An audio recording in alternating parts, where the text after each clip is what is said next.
வணக்கம் மக்களே, நவராத்திரி ஸ்டார்ட் ஆயிடுச்சுங்க. நவராத்திரினாலே ஸ்பெஷல் பார்த்தீங்கன்னா கொலு தான். அப்படி நம்மளை காஞ்சிபுரத்தில் ஒரு வீட்டில் இன்வைட் பண்ணியிருக்காங்க. சரி வாங்க உள்ளே போய் பார்க்கலாம்.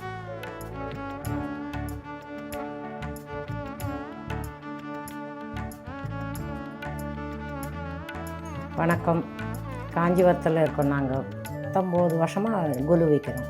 வருஷம் ஒரு புதுசாக வாங்கி செய்கிறோம். எங்கள் வீட்டுக்காரருக்கு கூட ரொம்ப பிடிக்கும். நாங்கள் வருஷம் மஞ்சள் பொங்கல்லாம் 3000 எல்லாம் கொடுக்குறோம். எல்லா கோவில்லையும் எடுத்துன்னு போய் ஒரு 500 ஜாக்கெட்டு வீட்டு எல்லாம் எடுத்துன்னு போய் கொடுப்போம். எங்கள் வீட்டு கொலு எல்லோரும் வரவேற்கிறோம். புவனேஸ்வரி மாதா, காஞ்சிபுரம் காமாட்சி, பிருத்விங்கா தேவி, குரி சொல்கிற அம்மன், கும்பகர்ணன், திரௌபதி அம்மா, நெருப்பு நெரிக்கிறது. இது நிச்சயதார்த்தம், இது கல்யாணம், இது சீமந்தம், அது காதுகுத்து.